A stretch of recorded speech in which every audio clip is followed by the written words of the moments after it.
Bismillahirrahmanirrahim. Assalamualaikum warahmatullahi wabarakatuh.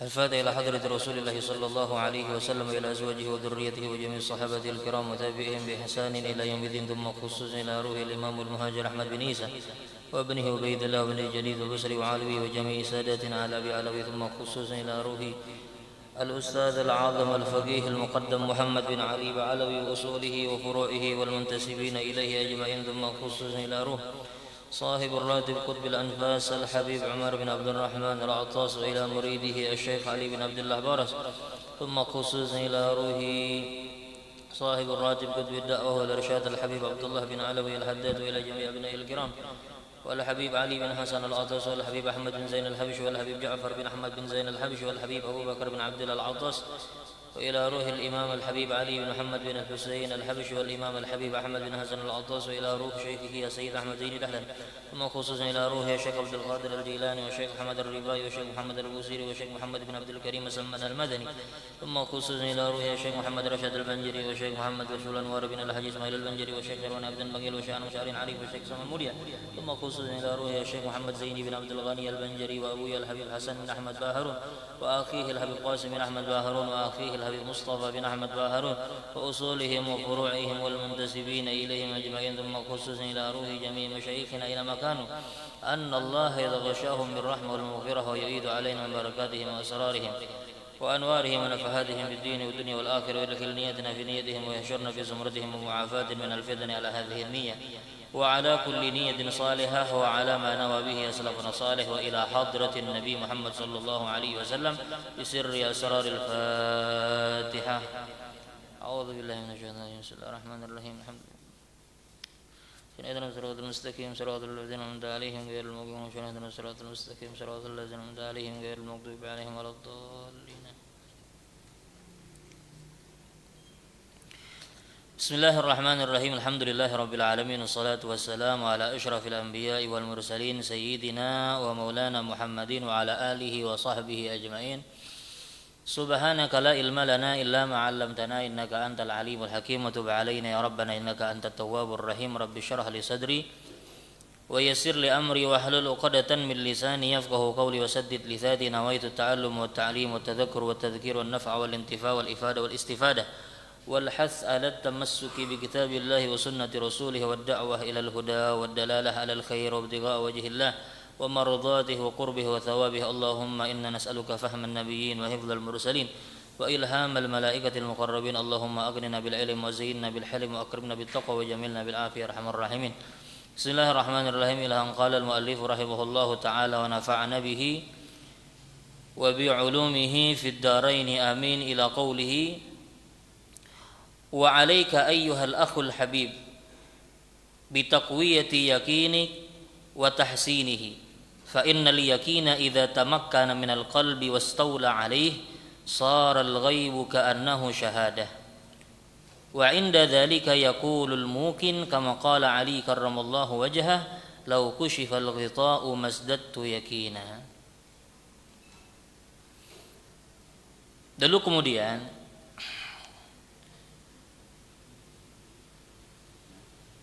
hendaklah kamu wahai saudaraku, ujar Habib Abdullah bin Awal al-Haddad, ujar beliau, hendaklah engkau wahai saudaraku mengokohkan keyakinanmu dan memperbaiki keyakinanmu tersebut, karena sesungguhnya yakin apabila sudah kokoh di dalam hati dan menyeluruh di dalam hati, maka jadilah sesuatu yang gaib itu seakan-akan nampak, artinya dapat terlihat. Dan karena itulah berkata oleh orang-orang yang memiliki keyakinan, sebagaimana Sayyidina Ali karramallahu wajhah berkata, ujar Sayyidina Ali, jikalau dibukakan hijab untukku maka niscaya tidak akan bertambah dari keyakinanku sama sekali. Nah, harus pian ketahui bahwasanya keimanan atau keyakinan seseorang itu tidak bisa dinilai dengan segi umur. Nah, kita kadang mendapati ada sebagian orang yang umurnya masih muda, relatif muda, tapi keyakinannya itu lebih kokoh dibanding orang yang sudah umurnya itu sudah tua. Nah, artinya keyakinan ini tidak bisa ditakar melalui yang namanya umur atau usia. Nah, itu semua adalah karunia yang Allah berikan kepada siapapun yang Allah kehendaki. Cuman memang ada cara-cara yang menyebabkan iman itu atau keyakinan itu kokoh di dalam hati kita.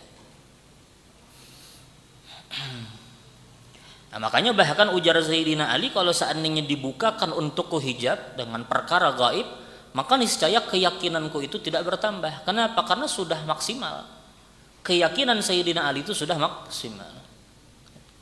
Nah, ini berbeda dengan kalangan Bani Israel. Kalau kita berbicara tentang Bani Israel, mereka itu kan pernah meminta kepada Nabi Musa untuk diperlihatkan Tuhan. Tujuannya apa? Untuk menambah keyakinan. Nah, itu orang-orang dari kalangan Bani Israel. Sedangkan Sayyidina Ali yang sudah memiliki keyakinan yang kokoh, ujar Sayyidina Ali, kalau seandainya hijab itu disingkapkan, maka tidak akan bertambah dari keyakinanku sama sekali.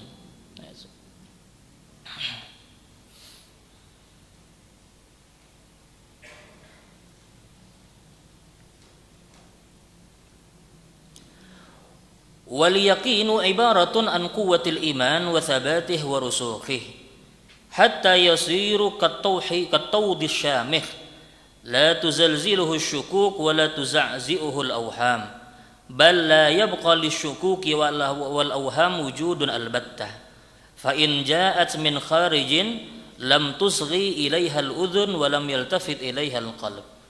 Dan yakin itu adalah ibarat umpama kekuatan iman dan kokohnya iman tersebut di dalam hati kita seperti gunung yang kokoh, yang mana hati yang yakin tersebut tidak akan pernah bisa digoyahkan dengan keraguan-raguan. Apalagi kita berada di zaman yang iman itu kan digoncang habis-habisan.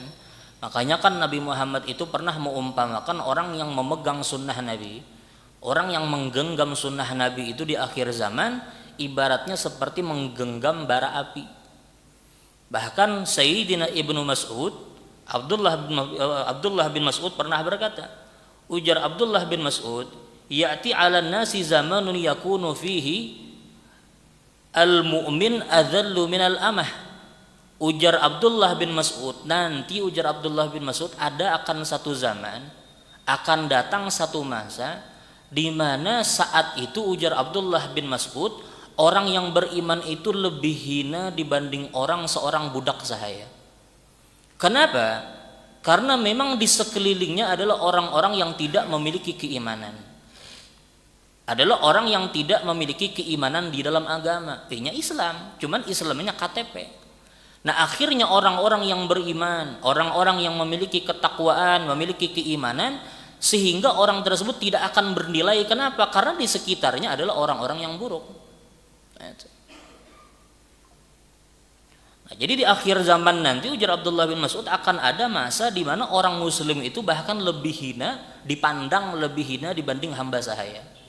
Nah, kita melihat berapa banyak orang muslim itu ketika berpegang teguh dengan agama dan keyakinannya itu kadang-kadang dipandang sebelah mata. Perempuan yang misalnya menutup aurat kadang-kadang bisa ditertawakan oleh perempuan-perempuan yang tidak menutup aurat.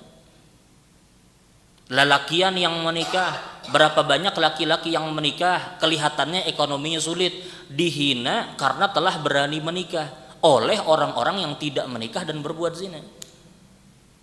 Artinya kan zaman itu sudah ada orang mukmin itu dianggap sebagai orang lebih hina dibanding hamba sahaya. Nah, ketika orang berpegang teguh dengan agama,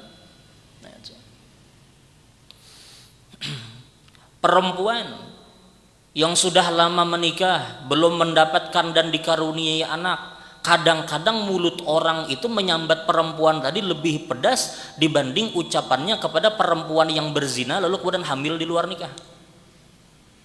Orang itu lebih pandai bisa menjaga perasaan yang hamil di luar nikah dibanding menjaga perasaan perempuan yang sudah lama menikah tapi belum mendapatkan anak.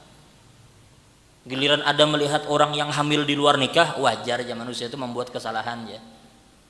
Mencari sesuatu yang meulah hati orang tersebut lebih lebih nyaman. Tapi ketika ada orang muslimah, perempuan muslimah menikah belum mendapatkan anak setelah bertahun-tahun, lalu kemudian muntungnya itu pedas.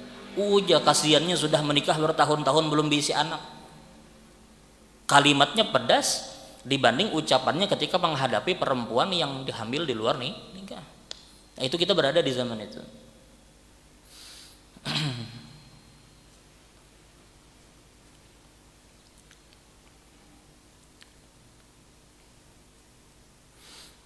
Nah, keyakinan yang kokoh itu tidak akan pernah bisa digoncang atau digoyahkan oleh yang namanya keraguan-raguan. Itu yang namanya keyakinan.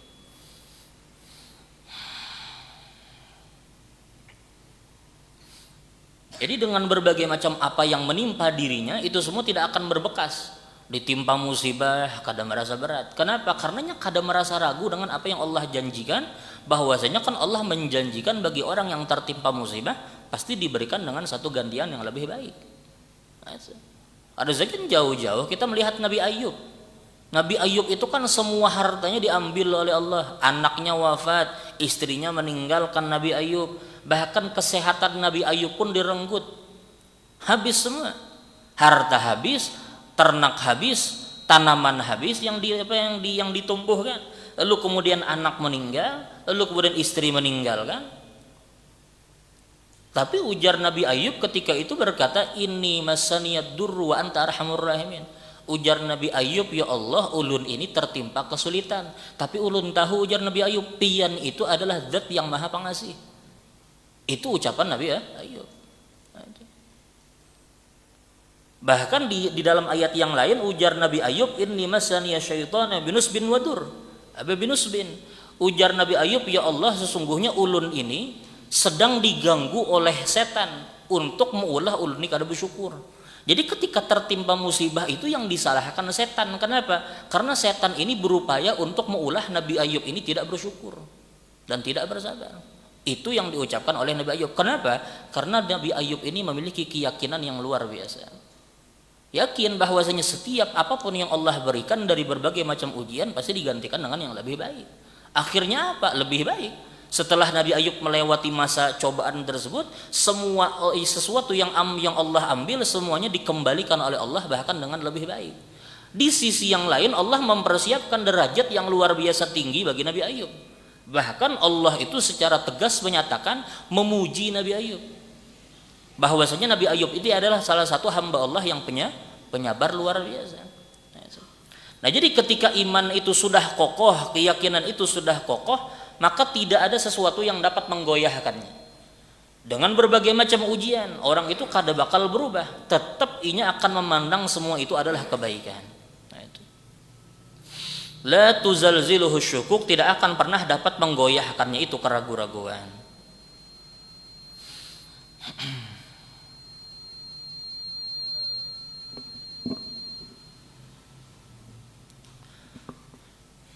Wala tuza'zi'uhul auham, dan tidak akan pernah mengganggunya pemahaman-pemahaman yang menyesatkan. Nah, apalagi kan kita di akhir zaman, berapa banyak sesuatu yang tidak harusnya kita dalami, sesuatu yang kita tidak harus ketahui, tapi kemudian ada sebagian orang-orang itu membahas tentang keluarga Nabi, membahas tentang sahabat Nabi dan yang lain-lain. Padahal kita tidak diperintahkan untuk membahas tentang itu. Kita diperintahkan kan untuk beribadah, semata-mata beribadah kepada Allah. Nah, ketika iman itu sudah kokoh di dalam hati seseorang, maka ujar Imam Haddad, pemahaman-pemahaman yang menyesatkan itu tidak akan mempengaruhinya. Biar bahasanya orang yang menyesatkan itu dihiga rumah, orang yang menyesatkan itu dihiga rumah, kalau kita nih memiliki keyakinan yang kokoh, maka itu semua tidak akan berpengaruh di dalam kehidupan kita. Ketika iman itu sudah kokoh. Bal la yabqa lisyukuki wal awham wujudun albattah. Bahkan tidak akan tersisa di dalam hati itu keraguan-raguan dan pemahaman-pemahaman yang menyesatkan. Jadi jangankan terpengaruh, masuk aja di dalam hati pun kada keraguan-raguan itu ketika iman itu sudah kokoh. Fa in ja'at min kharijin, kalau seandainya datangnya keraguan-raguan itu dari luar, lam tusgi ilaihal udhun, telinganya itu tidak akan mau untuk mendengarkan. Walam yaltafit ilaihal qalb, dan hatinya itu tidak akan pernah mengarah atau berpaling kepada permasalahan itu. Artinya kada bakal terpengaruh dengan apapun yang terjadi di sekitarnya. Nah makanya pian akan melihat orang-orang soleh itu, biar bagaimanapun di sekitarnya itu orang-orang ahli maksiat, orang soleh itu kada bakal terpengaruh. Memang kita katakan orang kalau seandainya sudah menyebar yang namanya maksiat, maka semua itu akan mendapatkan bala. Ya kita katakan, karena kan dihitung itu dengan aglabiyah, mayoritas. Kalau mayoritas itu orang ahli maksiat, maka semuanya akan mendapatkan bala, sekalipun orang soleh itu ada di tengah-tengah mereka. Cuman orang soleh itu bagaimanapun keadaannya, sekalipun di sekitarnya tuh orang ahli maksiat, orang soleh itu kada bakal terpengaruh. Kalaupun jiwanya terkena azab, terkena bala karena keberadaan orang-orang ahli maksiat, tapi ujar Nabi, seseorang itu akan dibangkitkan atas kadar niatnya. Jadi kemana arah niatnya itunya akan dibangkitkan dan dikumpulkan bersama orang-orang yang ia niati. Orang soleh kan berniat ibadah, sekalipun ia diadab bersama orang-orang yang ahli maksiat, tapinya tetap akan dibangkitkan dan dikumpulkan bersama orang-orang soleh. Artinya tidak akan berpengaruh ketikanya harus berada di tengah-tengah orang ahli maksiat. Sekalipun ia harus terkena bala, cuman bala itu cuman di dunia. Ketikanya dibangkitkannya kada bakal berpengaruh. Tetapnya akan dikumpulkan bersama orang-orang soleh. Nah, karena memang sesuatu itu dinilai dari mayoritas, kebanyakannya seperti apa. Makanya kan di dalam hadis yang lain Nabi Muhammad tuh pernah menceritakan ketika orang-orang soleh berkumpul, lalu kemudian ada seorang ahli maksiat datang, maka berapa banyak kasus orang ahli maksiat ini diampuni oleh Allah dan dikumpulkan bersama orang-orang soleh. Dan diberikan nikmat karena berkumpul dengan orang-orang soleh. Kenapa? Karena dinilai itu dari mayoritas. Kalau mayoritasnya ahli maksiat, maka kena bala.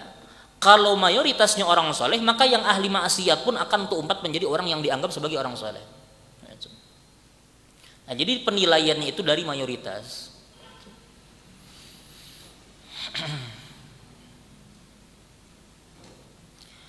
Jadi kalau seandainya ada keraguan-raguan itu timbul dari luar, maka itu telinganya itu tidak akan pernah mau mendengar. Makanya kan Nabi Muhammad pernah bersabda di dalam hadis qudsi, Allah Subhanahu wa taala pernah menyampaikan, la yazalu abdi yataqarrab ilayya bin nawafil, senantiasa hambaku itu mendekat kepadaku dengan ibadah-ibadah sunnah, hatta uhibbah, sampai aku cinta dengan seorang hamba.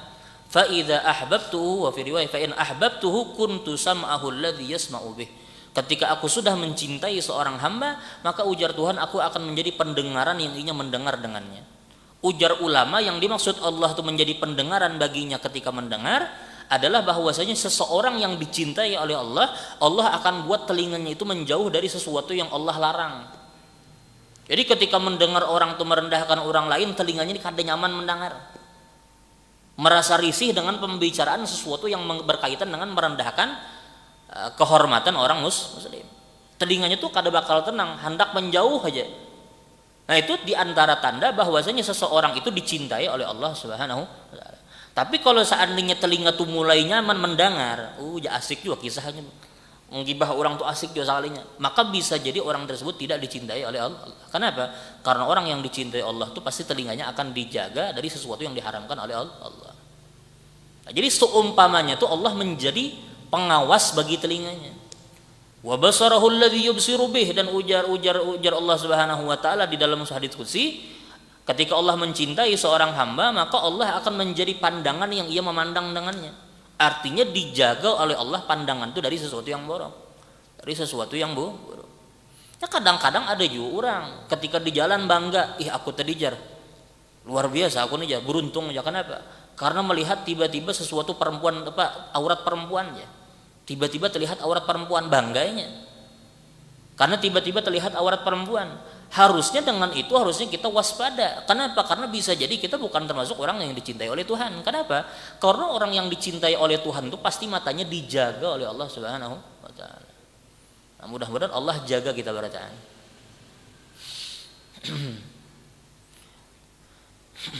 Ini yang dimaksud bahwasanya ketika keraguan-raguan itu datang, maka telinganya itu tidak akan pernah mau mendengarkan. Itu tidak akan berpengaruh di dalam di dalam dirinya.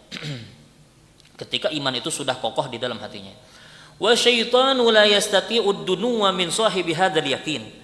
Dan setan itu tidak akan pernah mampu mendekat kepada orang yang memiliki keyakinan semacam itu. Yang keraguan-raguan itu tidak mempengaruhinya, pemahaman-pemahaman yang menyesatkan tidak mempengaruhinya, maka setan pun, ujar Imam Haddad, tidak berani untuk mendekati orang tersebut. Bal yafirru, akan tetapi setan itu akan kabur, wa yafraqu min dhillihi wa yaqna bis salamah, akan menjauh bahkan dari bayangannya dan memilih untuk menjauhkan diri agar selamat dari orang tadi. Orang yang memiliki keyakinan luar biasa. Kama qala Rasulullah, sebagaimana Rasulullah bersabda, inna syaitana la yafraq min dhilli Umar. Ujar Nabi, sesungguhnya setan itu sungguh akan memisahi daripada bayangan Umar. Jadi kada berani mendekat dengan bayangan Sayyidina Umar pun kada berani setan. Wa ma salaka Umaru fajjan illa salaka syaitanu fajjan akhar. Dan tidaklah Umar itu melangkah di dalam satu jalan, melainkan setan itu akan memilih jalan yang lain yang tidak berpapasan dengan Sayyidina Umar. Nah, makanya kan banyak di antara guru-guru kita tuh kan menganjurkan kalau bisa di rumah tuh ada tulisan Umar Al-Faruq. Kenapa? Karena itu mujarab untuk menjaga sesuatu dari hal yang tidak kita inginkan. Jadi tulis barangkali di muka lawang misalnya menulis Umar Al-Faruq kaligrafi misalnya, atau misalnya meletakkan di dalam rumah bingkai Umar Al-Faruq. Kenapa? Karena ujar ulama banyak di antara guru-guru kita yang mengatakan bahwa itu mujarab untuk menjaga seseorang dari hal yang tidak disukai, terlebih-lebih setan, dari gangguan setan dan gangguan jin dan yang sebagainya. Kenapa? Karena Sayyidina Umar ini adalah sosok yang memang bahkan setan pun takut untuk melangkah di jalan langkah kakinya Sayyidina Umar. Coba manusia mana yang bisa mengulah setan itu takutan? Rupanya seseorang manusia yang bisa mengulah setan itu takut adalah ketika seseorang itu memiliki keyakinan sebagaimana keyakinan Sayyidina Umar. Sayyidina Umar itu kan luar biasa keyakinannya. Keyakinan Sayyidina Umar itu luar biasa. Makanya kan bahkan ujar Sayyidina Umar, tidak ada seseorang yang lebih aku kecintai melebihi engkau ya Rasulullah. Bahkan tidak lebih dari diriku sendiri. Jadi ujar Sayyidina Umar, bahkan ulun ini lebih mencintai pian ya Rasulullah dibanding diri ulun seorang. Pertanyaannya, siapa di antara kita yang sampai ke derajat itu? Yang mencintai Nabi melebihi dari diri kita sendiri. Jangankan melebihi diri kita sendiri, melebihi anak kesayangan kita atau melebihi kecintaan kita kepada orang tua, itu pun berat dah. Mencintai Nabi melebihi cintanya kita kepada orang tua atau kepada anak, itu kan sudah berat tuh. Tapi Sayyidina Umar itu bahkan melebihi cintanya kepada orang tua, melebihi cintanya kepada anak beliau sendiri, bahkan mencintai Nabi itu lebih baik, lebih daripada mencintai kepada diri beliau sendiri. Dan pian akan temukan mayoritas sahabat Nabi seperti itu. Makanya kan di antara sahabat Nabi yang ketika disiksa lalu kemudian ditanya, apakah kamu mau posisimu digantikan oleh Muhammad? Maka ujar sahabat, kalau seandainya Nabi Muhammad itu terjajak duri aja, lalu kemudian Nabi merasa sakit, demi Allah aku kada pernah ridho dengan itu. Kayak apa aku bisa ridho menukar badanku ini dengan Nabi yang disiksa? Kada mungkin mau. Ini menunjukkan bagaimana keimanan para sahabat. Belum lagi Nabi pernah bersabda tentang keutamaan Sayyidina Abu Bakar. Makanya di dalam hadis Nabi pernah bersabda, ujar Nabi, lawuzina imanu Abi Bakrin bi imani ahlil ard. Kalau seandainya imannya Sayyidina Abu Bakar itu ditakar dengan imannya seluruh penduduk bumi, la rajahat imanu Abi Bakar, niscaya akan lebih berat imannya Sayyidina Abu Bakar. Nah, ini menunjukkan bagaimana keimanan para sahabat itu. Makanya kalau seandainya orang itu memiliki keyakinan terhadap agama, jangankan orang, setan pun takut dengannya, jin pun takut dengannya. Makanya pian kada pernah menemukan ada orang soleh itu kesurupan. Cari di mana ada orang soleh kesurupan. Kenapa? Karena kada pernah merasa takut dan kada pernah merasa ragu dengan apa yang Allah berikan. Kada pernah ragu dengan permasalahan agama, imannya kokoh, keyakinannya kokoh, yang menyebabkan kada pernah kita mendengar ada orang-orang soleh itu tiba-tiba diganggu oleh jin. Kalau seandainya kena sihir itu pembahasan lain. Cuman kalau untuk diganggu jin ini rasanya kita kada pernah mendengar. Bahkan kan diceritakan bahkan Imam Malik itu Bahkan jin itu bahkan takut dengan tongkatnya Imam Malik, sebagaimana diceritakan oleh para ulama di dalam kitab-kitab mereka. Itu baru zaman tabi'in, zaman tabi'ut tabi'in, belum lagi zaman sahabat. Nah, artinya ketika orang itu memiliki keimanan yang seperti itu, bahkan jangankan hal-hal yang lain, setan pun takut dengan dirinya. Dan lalu kemudian yang menjadi pertanyaan, kayak apa caranya supaya mencapai derajat yakin yang semacam itu? Lalu kemudian Imam Haddad menjelaskan wa yaqwal yaqinu wa yahsun bi asbab. Kuatnya keyakinan itu dan keyakinan itu menjadi baik itu ada beberapa sebab, ada beberapa jalan yang menyebabkan keyakinan kita itu kuat. Apa yang diantaranya adalah minha wa huwal asal. Di antaranya, dan ini adalah menjadi asalnya, apa? An yusgiyal abdu biqalbihi wa udhunihi ila istima'il ayati wal akhbarid dalah ala jalalillahi ta'ala wa kamalihi wa 'azamatihi wa kibriyaihi wa infiradihi bil khalqi wal amr. Sesuatu yang dapat mengokohkan keyakinan adalah dengan memperdengarkannya seorang hamba dengan telinganya maupun hatinya. Jadi memperdengarkan itu bukan kepada telinga tapi kepada telinga dan hati. Apa? Memperdengarkan ayat-ayat Al-Quran dan cerita-cerita yang menunjukkan keagungan Allah dan kesempurnaan Allah dan keesaan Allah di dalam mencipta dan mengatur segala urusan. Nah, ketika orang itu membaca ayat Al-Quran, ketika membaca cerita-cerita atau kabar-kabar yang berkaitan dengan keagungan Allah, maka itu jadi Imam Haddad termasuk hal yang dapat mengokohkan keimanan. Makanya kan dulu sahabat Abu Dzar, ada dulu sahabat Abu Dzar itu pernah mengajak sahabat Abdullah bin Umar. Ujar sahabat Abu Dzar, wahai Abdullah bin Umar, hayya bina nu'min sa'ah. Ujar Abu Dzar, wahai Abdullah bin Umar, ayo kita beriman sejenak. Kan antik nih, yang mengajak sahabat Nabi, yang diajak sahabat Nabi. Ujar Abu Dzar sahabat Nabi, wahai Abdullah bin Umar, ayo kita beriman sejenak. Lalu kemudian ujar Sayyidina Abdullah bin Umar, awalasna mu'minin, bukankah kita ini orang yang beriman sudah? Kenapa kamu membawai aku untuk beriman? Bukannya kita sudah termasuk orang yang beriman? Maka ujar Abu Dzar, kita duduk di majelis, ujar Abu Dzar, fanazdadu bihi imana. Maka dengan kita duduk di majelis tersebut akan menambah keyakinan kita. Nah, itu. Kenapa? Karena di dalam majelis itu menceritakan tentang keagungan Tuhan, kemuliaan Tuhan, keesaan Tuhan yang mengatur segala macam urusan, langit yang kada betihang, tanah yang menghampar luas.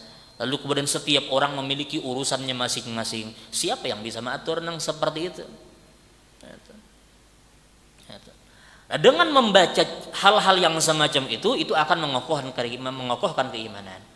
Wasultani wal qahr wa ala sidqir rasul wa kamalihim wa ma uyidu bihi min al mu'izat wa mahalla bi mu'anidihim min anwa'il uqubat wa ma warada fil yaumil akhir min itsbatil muhsinin wa muaqabatil musiiin. Dan membaca tentang apa-apa yang berkaitan dengan kebenarannya para rasul dan kesempurnaannya mereka, bagaimana mereka itu dikokohkan dengan yang namanya mukjizat. Makanya kan Nabi Muhammad itu diberikan mukjizat. Mukjizat Nabi itu banyak. Bahkan di antara mukjizat Nabi Muhammad itu adalah Nabi Muhammad itu mengetahui yang akan bakal terjadi di akhir zaman. Nah, kan sudah ulun sering sampaikan mungkin di masjid ini. Beberapa kali ulun ulangi permasalahan Nabi Muhammad itu sudah menjelaskan tentang apa yang akan terjadi di akhir zaman secara mendetail.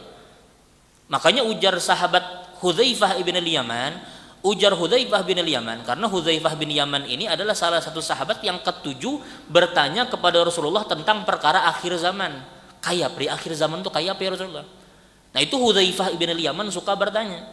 Sampai akhirnya ujar Hudzaifah bin Yaman, aku mengetahui, ujar Hudzaifah, dengan perkara akhir zaman itu mendetail semua sudah diceritakan oleh Rasulullah. Makanya kita melihat contohnya orang belanja online, sudah ada hadisnya, hadis yang menyinggung tentang itu. Ada HP, internet dan segala macam hal-hal yang kita baru temui sekarang itu sudah Rasulullah sabdakan. Nah, itu. Belum lagi di akhir zaman itu banyaknya pembunuhan. Kita melihat hari ini di mana ada TV itu ampih memberitakan tentang kasus pembunuhan. Nah, kita melihat sesuatu yang sudah Rasulullah sabdakan, ujar Nabi di akhir zaman itu yaksurul haraj. Apa itu haraj? Adalah al-qatlu, banyaknya pembunuhan. Itu termasuk tanda akhir zaman. Berapa banyak orang tua membunuh anaknya, naudzubillah, anak membunuh orang tuanya. Itu termasuk tanda akhir zaman, dan itu sudah disabdakan oleh Rasulullah. Nah, ini bentuk mukjizat Rasulullah yang kita nampak hari ini. 1400 tahun yang lalu Rasulullah sampaikan, hari ini kita menyaksikan itu semua benar adanya. Nah, dengan membaca tentang mukjizat-mukjizat Nabi, mempelajari tentang keutamaan Nabi, keistimewaan para nabi, maka itu semua dapat mengokohkan keimanan kita. Wa mahalla bi mu'anidihim, dan apa yang akan terjadi bagi orang-orang yang menentang para nabi dan rasul dari berbagai macam azab, min anwa'il uqubat, dari berbagai macam balasan ataupun hukuman,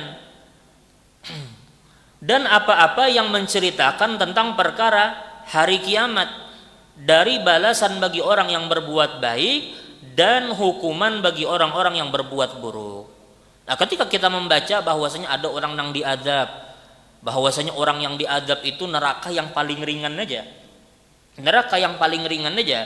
Kalau seandainya gunung yang ganal itu diletakkan di neraka yang paling ringan, yang paling bahasa itu paling kada panas, niscaya gunung itu akan mencair. Batu ya bisa mencair, kayak bagi saya. Cuman saking panasnya, menunjukkan saking panasnya api neraka, di neraka yang paling ringan aja, gunung yang kita lihat ganal diletakkan sedikit aja di api neraka yang paling ringan, maka niscaya gunung tersebut akan menjadi cair karena saking panasnya. Bahkan sebagian ulama menyampaikan dengan redaksi hancur lebur, seperti pasir. Hancur gunung itu nang awal batu langsung udah hancur lebur menjadi pasir. Kenapa? Karena saking panasnya api neraka. Nang kayak apa tubuh kita nang lemah hendak dimasukkan ke situ. Nah, ketika kita mempelajari tentang hal yang semacam itu akan mengokohkan keimanan kita. Bahwasanya orang yang berbuat baik akan dibalas, orang yang berbuat buruk pun akan dibalas. Maka itu akan mengokohkan keimanan kita.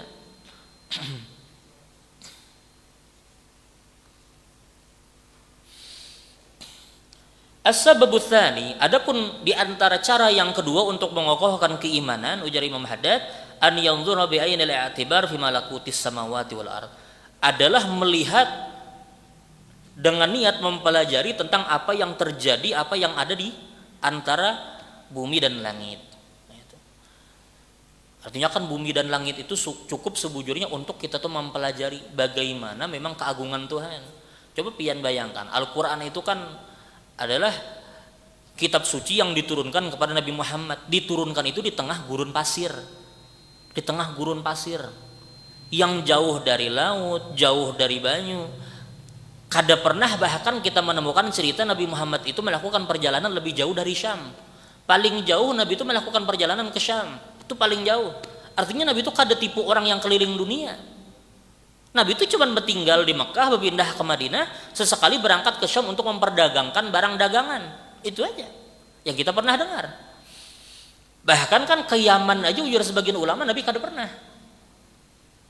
Ke negeri Yaman kada pernah, Nabi cuma pernah ke negeri Syam. Saking Nabi itu jarang berjalan. Kada model yang kita keliling-keliling dunia. Cuman luar biasanya Nabi Muhammad diturunkan satu kitab suci, yang kitab suci tersebut Al-Quran menceritakan dengan berbagai macam mukjizat di seluruh dunia. Kada saking jauh-jauh Allah Subhanahu wa taala berfirman di dalam Al-Quran, was-sama'i dzatir raja. Allah bersumpah dengan langit yang mengembalikan, ujar Tuhan. Para ulama mufassirin memaksudkan bahwasanya langit yang mengembalikan itu adalah air laut yang kemudian menjadi uap kembali menjadi hujan. Itu penafsiran para ulama terdahulu. Cuman hari ini berapa banyak ilmuwan bersepakat dengan itu. Kenapa? Karena memang termasuk daripada sifat asal langit itu adalah mengembalikan segala sesuatu. Makanya kita melihat hari ini internet bisa live streaming segala macam, itu kan berkat internet. Internet itu digambarkan adalah bagaikan dipantulkan langit, lalu kemudian sampai ke kita. Artinya segala sesuatu di dalam Al-Quran itu menjelaskan tentang apa yang akan terjadi. Jadi bukan cuma mengembalikan air dari laut turun ke bawah dengan hujan, tapi lebih luas dari itu. Beteleponan, itu semua kan pengibaratannya ke langit lalu kemudian terpantul melalui atmosfer kan. Nah, itu sudah terjawab oleh para ilmuwan saat hari ini. Rupanya Al-Quran itu sudah ada semenjak 1400 tahun yang lalu menjelaskan tentang apa yang baru diketahui oleh manusia. Belum lagi permasalahan banyak lagi, contohnya kayak masalah penemuan mayit daripada atau mumi daripada Fir'aun. Itu kalau seandainya kita membacakan ada berapa banyak cerita yang menceritakan peneliti dari Perancis itu kan yang masuk Islam. Kenapa? Karena mendapati mumi Fir'aun itu sudah disebutkan di dalam Al-Quran 1400 tahun yang lalu. Padahal itu baru ditemukan kurang lebih 100 atau kurang dari 200 tahun yang lalu. Baru ditemukan itu. Mayatnya, jenazah Fir'aun.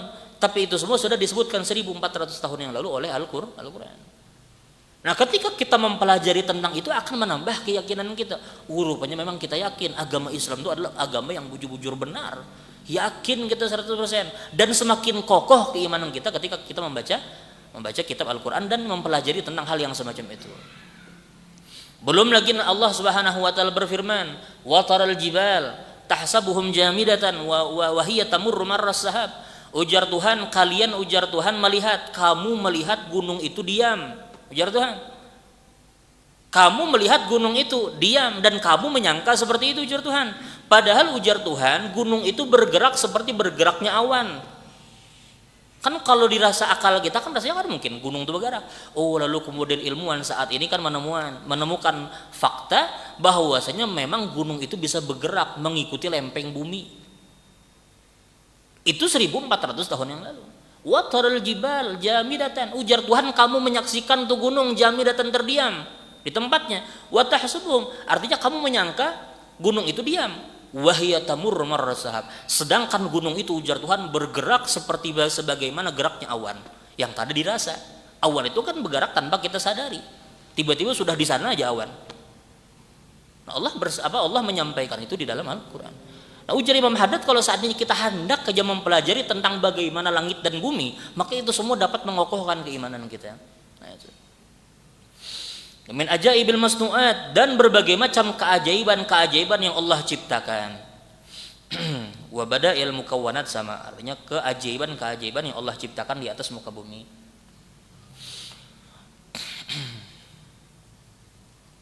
Wa ila ifadatihil yakin al-isyarah biqaulihi ta'ala sanurihim ayatina fil afaq. Ujar Tuhan, kami akan memperlihatkan tanda-tanda kekuasaan kami fil afaq, di berbagai penjuru dunia. Wa fi anfusihim, dan diri mereka sendiri. Jadi ujar Tuhan, Allah tuh memperlihatkan berbagai macam keagungan alam semesta dari berbagai penjuru.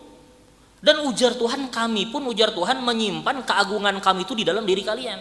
Kayak apa? Bagaimana Allah tuh menciptakan manusia dari setetes air mani. Bahkan kada cuma setetes, lebih sedikit daripada setetes kan. Yang mana sperma itu kan masuk ke dalam sel telur perempuan. Itu kan kada sampai setetes. Tapi jadi manusia yang gana lawaknya, yang pintar orangnya. Itu. Dari setetes air mani. Di mana ada orang ilmuwan yang bisa sampai ke derajat itu? Bahkan hari ini berapa banyak ilmuwan tuh hendak mencoba mengolah rahim buatan, ya kada sampai lagi mengolah. Hendak mengolah rahim buatan itu kada bisa. Itu. Artinya bahkan ujar Tuhan, kami menitipkan tanda kekuasaan kami itu di dalam diri kalian. Kada sejauh-jauh kita. Kita bisa bernapas tanpa kita sadari. Bayangkan kalau seandainya kita harus bernapas ketika kita sadar. Berapa banyak kita kada ingat bernapas.